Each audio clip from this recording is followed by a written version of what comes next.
Hello students, welcome to my channel Tech Science. My name is Zeeshan. आज lecture number 4 में हमने superposition of waves को discuss करना है। What is superposition of waves? Basically जो waves हैं जब वो सुपरपोज करती हैं तो कुछ फिनोमिनाज होते हैं। वो फिनोमिनाज क्यों होते हैं, फर्स्ट ऑफ ऑल तो हम उन्हें डिस्कस करते हैं। देखिए स्टूडेंट्स, हमारे पास लेक्चर नंबर 4 में सुपरपोजिशन ऑफ वेव है। Superposition of waves. Let's suppose ये फर्स्ट वेव है और ये हमारे पास सेकंड वेव है। It is first wave, it is second wave. ये फर्स्ट वेव जब सेकंड वेव के साथ इंटरेक्ट करती है तो या तो इसका एम्पलीट्यूड बढ़ जाना चाहिए या तो इसका एम्पलीट्यूड कम हो जाना चाहिए। लेट्स सपोज अगर हमारे पास क्रस्ट पड़ रहा है ट्रफ पर और ट्रफ पड़ रहा है क्रस्ट पर, तो इस केस में वेव्स का जो एम्पलीट्यूड है वो माइनस में जाएगा। Same it is next case में अगर हम आए तो ये फर्स्ट वेव है और ये हमारे पास सेकेंड वेव है। तो इस केस में हमारे पास क्रस्ट पे पड़ रहा है, ट्रफ पे पड़ रहा है, तो जो वेव्स हैं उनका एम्पलीट्यूड डियर स्टूडेंट्स बढ़ जाना चाहिए। तो इस तरह के फिनोमिनाज में एम्पलीट्यूड के बढ़ने की वजह से और एम्पलीट्यूड के कम होने की वजह से जब दो या दो से ज़्यादा वेव्स इंटरेक्ट करती हैं तो जो पैटर्न्स बनते हैं आप उनको इंटरफेरेंस कहते हो, आप उनको स्टेशनरी वेव कहते हो, आप उनको बीट्स कहते हो। ये क्यों होती हैं? क्योंकि वेव्स आपस में इंटरेक्ट कर रही हैं। लेट्स सपोज हमारे पास अगर हम इंटरफेरेंस को स्टूडेंट्स डिस्कस करते हैं। इंटरफेरेंस में हमारे पास फर्स्ट ऑफ ऑल जो वेव्स हैं उनकी फ्रीक्वेंसी को सेम होना चाहिए। Frequency should be same. Waves का फ्रीक्वेंसी क्या होना चाहिए? सेम होना चाहिए। एंड सेकेंडली उनकी जो डायरेक्शन है उसको भी क्या होना चाहिए स्टूडेंट? सेम होना चाहिए। अगर दो वेव्स ट्रेवल कर रही हैं एक मीडियम में, उनका फ्रीक्वेंसी सेम है, उनका डायरेक्शन सेम है, तो फिनोमिना क्या होगा? इंटरफेरेंस होगा। इंटरफेरेंस दो तरह की होती है। एक तरह की जो इंटरफेरेंस है आप उसको कहते हैं कंस्ट्रक्टिव इंटरफेरेंस और दूसरी को आप कहते हैं डिस्ट्रक्टिव इंटरफेरेंस। कंस्ट्रक्टिव इंटरफेरेंस में एम्पलीट्यूड बढ़ जाता है, डिस्ट्रक्टिव इंटरफेरेंस में एम्पलीट्यूड कम हो जाता है। इन constructive interference amplitude increases, amplitude क्या हो जाता है? बढ़ जाता है। और डिस्ट्रक्टिव इंटरफेरेंस में एम्पलीट्यूड डिक्रीजेस, एम्पलीट्यूड क्या हो जाता है डियर स्टूडेंट्स? कम हो जाता है। अब कंस्ट्रक्टिव इंटरफेरेंस में एम्पलीट्यूड बढ़ रहा है और जब एम्पलीट्यूड बढ़ता है तो हमारे पास जो पाथ डिफरेंस है दोनों वेव्स का उसको इंटीग्रल मल्टीपल होना चाहिए वेवलेंथ का।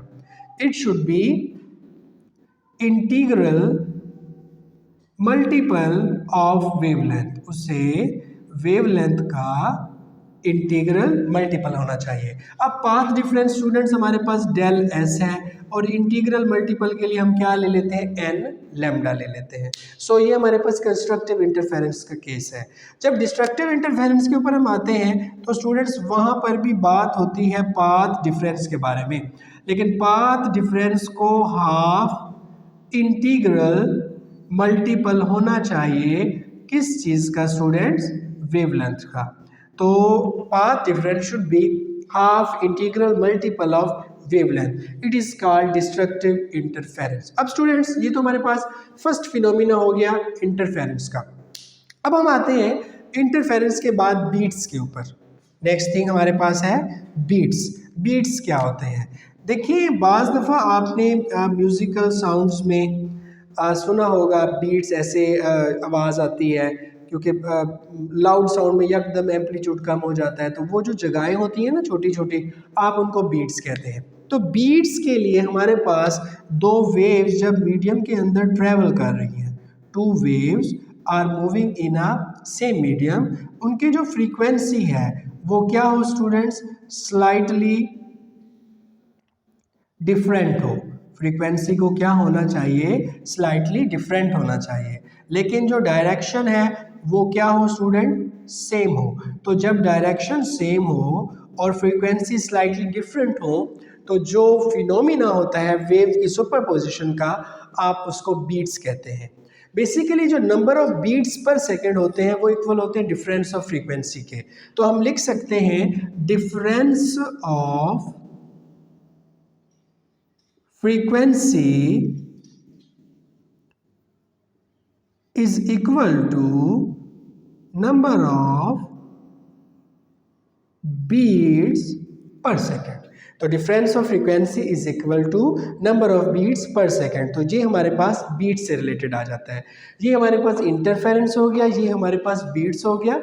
इंटरफेरेंस के बाद और बीट्स के बाद जो नेक्स्ट थिंग है वो है स्टेशनरी वेव।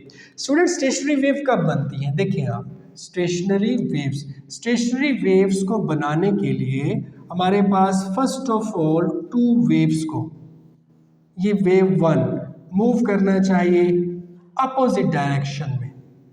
इस वेव को ऐसे मूव करना चाहिए, इस वेव को ऐसे मूव करना चाहिए। और इस दौरान हमारे पास जो वेव्स हैं उनकी फ्रीक्वेंसी को सेम होना चाहिए। आप देख रहे हैं इनकी जो डायरेक्शन है वो स्टूडेंट्स क्या है, अपोजिट। तो जब फ्रीक्वेंसी सेम होगी और डायरेक्शन अपोजिट होगी तो स्टेशनरी वेव्स बनेंगी। स्टेशनरी वेव्स में कुछ हिस्से होते हैं जहाँ पे हमारे पास फ्लो ऑफ एनर्जी जीरो होता है और कुछ हिस्से होते हैं जहाँ पे हमारे पास एम्पलीट्यूड मैक्सिमम होता है। तो जहाँ पे हमारे पास फ्लो ऑफ एनर्जी मिनिमम है आप उनको नोड कहते हैं, और जहाँ पे मैक्सिमम है आप उनको एंटी नोड कहते हैं। बेसिकली याद रखिएगा, एक नोड का और दूसरे एंटी नोड का जो दरमियानी डिस्टेंस होता है, इसको आप अपने माइंड में रखिएगा, नेक्स्ट टॉपिक में हमने इसको यूज करना है, वो इक्वल होता है लैम्डा बाय 4। तो distance between consecutive node and anti node, मतलब दो करीबी नोड और एंटी नोड, मतलब एक नोड है दूसरा एंटी नोड है, एक नोड है दूसरा एंटी नोड है, उनको जो दरमियानी डिस्टेंस है वो इक्वल होता है लैम्डा बाय 4 के। तो डियर स्टूडेंट, ये कुछ बेसिक कॉन्सेप्ट थे। अब हम स्टडी करते हैं stationary wave in stretched string. जब तक आप इस लेक्चर को नोट कर लें। स्टूडेंट्स, नेक्स्ट टॉपिक है stationery waves in stretched string. देखिए हमारे पास ये दो फिक्स स्पोर्ट्स हैं और ये सेकंड फिक्स स्पोर्ट है। इस स्पोर्ट के साथ हमने स्ट्रिंग को अटैच कर दिया है, ठीक है। और ये स्ट्रिंग जो है स्ट्रेच्ड है, तनी हुई है, टाइटली इसको पकड़ा हुआ है, इसके अंदर टेंशन क्या है, ज़्यादा है। हमने इसको सेंटर से ऐसे प्लग किया, ऐसे पकड़ के छोड़ दिया। तो जब इसको छोड़ा तो सेंटर से प्लग करने के नतीजे में इसके अंदर कुछ इस तरीके की स्टेशनरी वेव का एक लूप प्रोड्यूस्ड हुआ है। जब स्टेशनरी वेव स्ट्रिंग से मूव करती है तो उनकी स्पीड होती है tension divided by mass per unit length. It is mass per unit length. हमारे पास ये नोड है, ये एंटी नोड है। मैंने अभी थोड़ी देर आपको पहले बताया कि नोड और एंटी नोड का जो दरमियानी डिस्टेंस है वो इक्वल होता है लैम्डा बाय 4 के। तो ये हमारे पास फर्स्ट स्टूडेंट्स नोड, ये एंटी नोड, और ये क्या हो जाएगा, हमारे पास नोड हो जाएगा। तो स्टूडेंट इधर से लेके इधर तक जो हमारे पास डिस्टेंस है वो है L. L is equal to node से एंटी नोड 1, एंटी नोड से node 2 multiplied 2 lambda divided by 4, 2 to 4। L is equal to lambda by 2, lambda is equal to 2L। ये हमारे पास फर्स्ट केस था, तो हमने यहाँ पर लैम्डा 1 लिख देना है। स्टूडेंट देखें, हमारे पास स्पीड का फार्मूला है v is equal to F lambda. F को अगर हम क्रिएट करें तो ये इक्वल हो जाएगा v डिवाइडेड बाय लैम्डा। अब अगर मैं F1 फाइंड करूंगा तो ये लैम्डा 1 हो जाएगा। इसमें वैल्यूज को पुट करते हैं। V इक्वल है square root F by M divided by lambda 1 equal है 2L के। तो जो रिलेशन बन रहा है हमारे पास फर्स्ट F1 का, वो इक्वल है 1 by 2L square root F by M के। डियर स्टूडेंट, ये फंडामेंटल फ्रीक्वेंसी फर्स्ट हार्मोनिक है हमारे पास tertiary wave in stress string का। अब सेकंड केस की तरफ चलते हैं। अगर हमारे पास कुछ इस तरीके से हो, ये एक फिक्स पोर्ट हो, ये एक दूसरी स्टूडेंट्स हमारे पास फिक्स पोर्ट हो, इन दोनों के दरमियान हमारे पास एक स्ट्रिंग हो। हमने अब इसको सेंटर से प्लग करने की बजाय एक साइड से थोड़ा सा प्लग करना है और उसको छोड़ देना है। तो उस केस में किस तरीके का हमारे पास वेव बनेगा स्टूडेंट? हमारे पास उस केस में कुछ इस तरह की दो लूप्स बनेंगे। ये हमारे पास node, anti node, node, anti node, node, इधर से इधर तक जो स्ट्रिंग की लेंथ है वो स्टूडेंट्स क्या हो जाएगी? एल। अब आप देखें, नोड से एंटी नोड, एंटी नोड से नोड, नोड से एंटी नोड, एंटी नोड से नोड, 1 2 3 4 4 बनते हैं हमारे पास। तो 4 मल्टीप्लाई लैम्डा बाय 4, स्टूडेंट्स 4 से 4 कैंसिल हो जाएगा। ये सेकंड केस है, तो lambda 2 is equal to L. अब हम फार्मूला वही यूज करते हैं, हमारे पास v is equal to F lambda है। अगर f2 फाइंड करेंगे तो v डिवाइडेड बाय लैम्डा 2। अब f2 is equal to v के साथ यहाँ पे हो जाएगा f divided by m divided by l।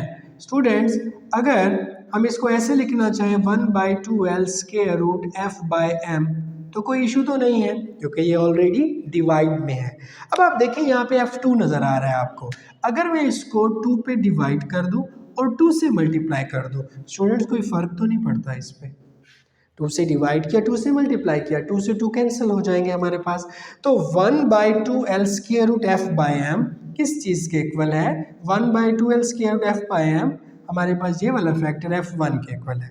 तो जो रिलेशन है वो बनेगा f2 is equal to 2f1, f2 is equal to 2f1। अब नेक्स्ट चलते हैं हम थर्ड केस की तरफ। अब इसको मजीद हमने साइड से प्लग करना है स्ट्रिंग को। स्टूडेंट ये वही हमारे पास स्ट्रिंग है, इसको मजीद हमने साइड से प्लग किया तो इस दौरान प्लगिंग के नतीजे में हमारे पास 3 लूप्स बने, first loop, second loop, third loop. First, second, third, node, anti node, node, anti node, node, anti node, node. Dear students देखें, नोड से एंटी नोड 1 2 3 4 5 6 बन रहे हैं हमारे पास। तो इस केस में लेंथ किस चीज़ के इक्वल हो जाएगा? 1 2 3 4 5 6 मल्टीप्लाई लैम्डा बाय 4, तो 2 2 4 2 3 6। L is equal to 3 lambda divided by 2, then lambda is equal to 2L by 3। Students ये थर्ड केस है तो यहाँ पे हमने 3 को लगाया। सो V is equal to F lambda, F is equal to V by lambda। Case 3 था तो हमने यहाँ पर 3 को लगाया। F3 is equal to, students V की जगह पर अपने पास आ जाएगा F divided by M। Lambda 3 क्या था डियर स्टूडेंट्स हमारे पास? 2L बाई 3, तो यहाँ पे 2L डिवाइडेड बाई 3 आ जाएगा। डिवाइड में हमारे पास दूसरी दफ़ा डिवाइड आया हुआ है तो ये 3 हो जाएगा। 1/2L square root F by M। Dear students 1/2L square root F by M, ये देखिए किस चीज़ के इक्वल है? फर्स्ट हार्मोनिक F1 के इक्वल है। सो F3 इज इक्वल टू, ये हमारे पास 3 आया, ये वाला फैक्टर जो है वो F1 के इक्वल हुआ। So on Fn is equal to NF1, और n क्या हो जाएगा हमारे पास? 1 2 3 सो ऑन। तो ये किस तरह से ना हमारे पास फ्रीक्वेंसीज की एक हार्मोनिक टाइप की सीरीज बन गई है। तो स्टूडेंट ये टॉपिक था stationary wave in stress string के हवाले से। बुक में थोड़ा सा कॉम्प्लेक्स करके इसको समझाया गया है, तो आपने सिंपल याद रखना है कि नोड और एंटी नोड का जो डिफरेंस होता है वो लैम्डा बाय 4 होता है। देखिए जैसे 2 था तो इधर 2 से मल्टीप्लाई किया, इधर हमारे पास 4 था तो 4 से मल्टीप्लाई किया, इधर हमारे पास 6 था तो हमने 6 से मल्टीप्लाई किया। इस तरीके से सवाल को जब हम सॉल्व करेंगे तो वो ज़्यादा इजी रह जाता है। डियर स्टूडेंट, ये चौथे लेक्चर से रिलेटेड था। अगर आपका कोई क्वेश्चन हो तो कमेंट सेक्शन में ज़रूर आप पूछ सकते हैं। अपने इस चैनल का ख्याल रखिएगा। अल्लाह हाफिज़।